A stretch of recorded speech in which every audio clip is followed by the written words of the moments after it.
of you, my children.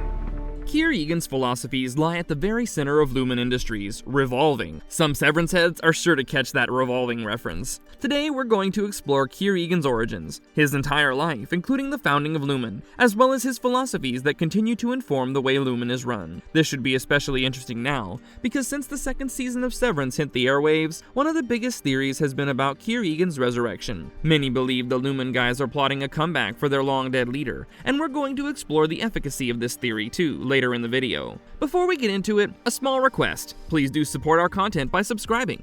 It's a small click for you, but it means a lot to us. Thank you so much. Who is Kier Eagan? Kier Eagan is the cornerstone figure in one of the most artistic psychological dramas of the last decade, Severance. He's the founder and philosophical bone to Lumon Industries, the company that employs the main protagonist of the show, namely Mark, Irving, Dylan, and Helly. Though Helly's role as a good guy is a bit of a question mark right now. Helly is a descendant of Kier's lineage. The surest way to tame a prisoner is to let him believe he's free. These words by Kier Eagan have defined Lumen from their very conception to the present day. The impact that the Chosen One, an epithet commonly used for Kier, had on Lumen goes way beyond a hard-working entrepreneur founding a startup that goes global. His wisdom and philosophies regarding the emotional makeup of people and the qualities that a perfect worker must possess are highly questionable in nature. But Kier embedded his tenets in Lumen's structure, and the company has gone on to become a mega biotech multinational, spawning 206 countries. That's more countries than we've got right now, but that's a question we already tackled in our video about Lumon Industries. You can check that out if you want to know more about this corporation and its shady work in the present day. Kier's early life was not a bed of roses. He had rough experiences and went through some real struggle. He was led by passion and need, and embodied what he felt was the perfect work ethic when he went into the creation of Lumen. Let us get into Kier's life and challenges that laid the foundation for his obscure moral fabric. Kier Eagan Origins. Born in 1841, in the town that was later named after him, Kier Eagan seemed to have a very different way of looking at things from quite early on in his life. This might have had something to do with his less than perfect parentage. Kier's parents were said to have had a close biological relationship. Being a child birthed by an incestuous relationship caused a lot of trouble for Kier. As a child, Kier was frequently ill. He had a skin condition which made him prone to bruising easily. He also suffered from tuberculosis at a young age. Those of you who know about tuberculosis know that this is a pretty serious lung infection, and implies that Kier wasn't living around the healthiest of people or surroundings. This period of ailment is represented in one of the paintings at Lumen, titled The Youthful Convalescence of Kier.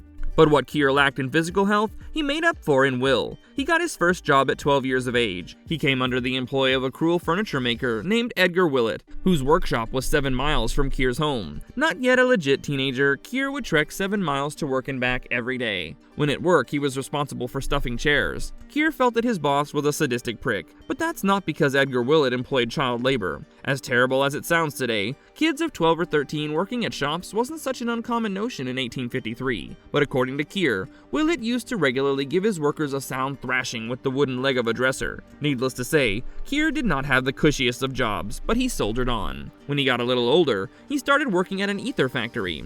This was Kier's first experience within a pharmaceutical manufacturing plant as far as we know, and this is likely where he began his education on medical processes. It was also in this factory that Kier met Imogene, a swab girl. They got married. Kier and Imogene are depicted in the glow of the ether fire in another painting of Lumen's optics and design office, titled The Courtship of Kier and Imogene. Kier had somehow managed to get some more medical education, or maybe an apprenticeship in the field, as in his 20s he served as a military doctor. We don't know exactly where he served, in America or overseas, but it's in this profession that he possibly found the inspiration to start his own pharmaceutical company.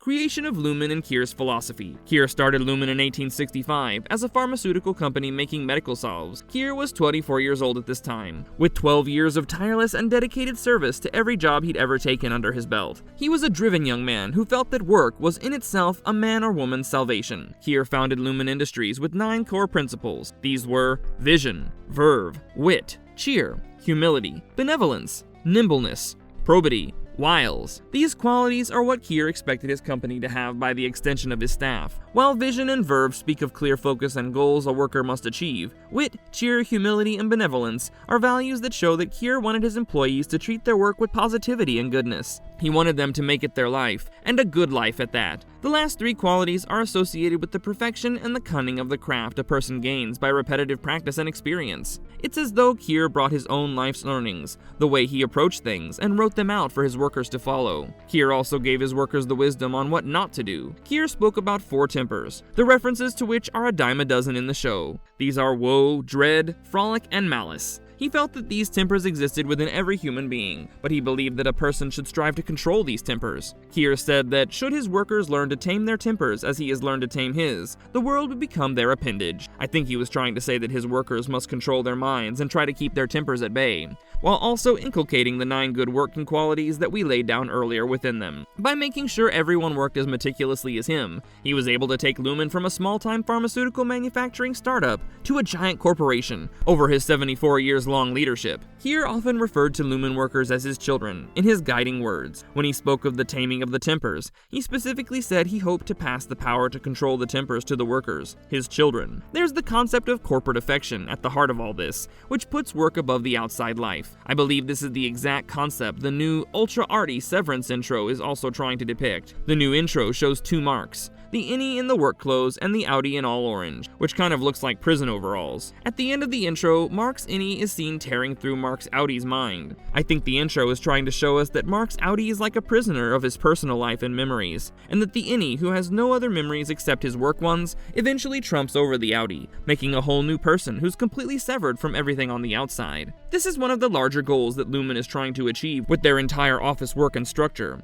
an institutionalization of sorts that's impossible to cut off from. At some point in Lumen's history, Kiers' Philosophies had become like the heartbeat of everyone at Lumen, and gone from being a work culture to a cult. Songs were written about it, and we've seen Harmony Coble sing one like an anthem in the first season. Kiers' daughter Myrtle Eagan had a school, which Coble or her mom, or both, likely attended, a picture of which is kept within Coble's shrine for Kier. Now we all know schools filled with impressionable kids are the best place to start if you want to brainwash someone into a set of beliefs. So if I had to venture a guess, I would say that Myrtle Eagan school was a place where all the kids were taught to blindly worship Kier and his ways, and this is why Coble turned out to be the fanatic that she is. On a personal note, I love Coble's character. She's twisted and strange, but strong and a hella interesting character, and I hope she finds it within herself to push the cult aside, and help those within the Lumen psych maze at some point in the show. Fingers crossed. Okay, moving on. I haven't yet worked out when Kiers' Philosophy started becoming a cult within Lumen. If you have some good theories on that, help me out, guys.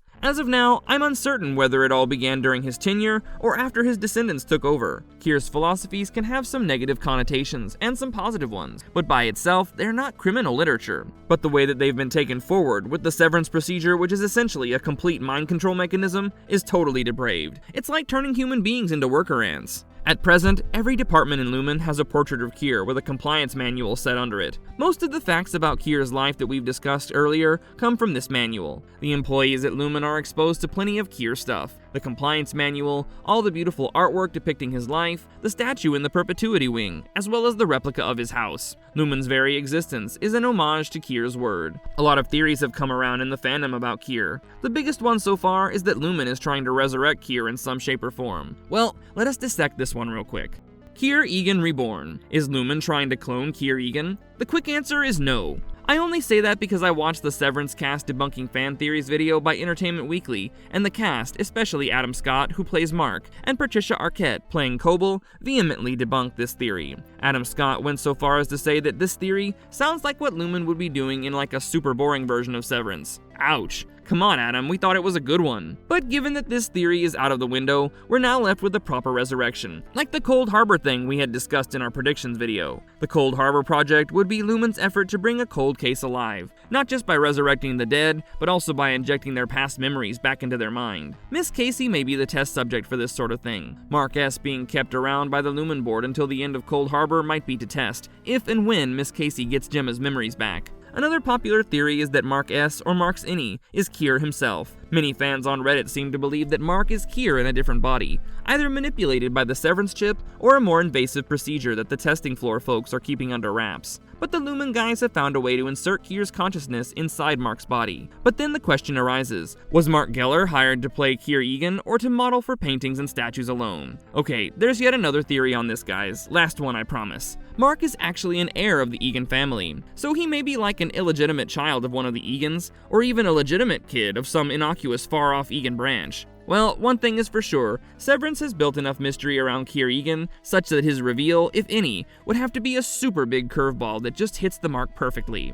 Marvelous verdict. Kier Eagan is the deity of the Lumen people. His stature elevated to a godlike figure through a century and a half of codifying procedures within the walls of Lumon Industries. The Severance procedure and the Innie's work inside Lumen is a realization of the Kier dream of the perfect worker. But how long can a psychologically maiming tech continue to thrive without someone tearing through Lumen's goodwill facade? Anyway, there's been enough references and teasing with Kier Eagan's name around the show, so Erickson better think of a good way to bring him alive. Alright fam, that's all we have on Kier for the day. If you like this video, please smash the like button and subscribe if you haven't already. Much appreciated. Bye for now!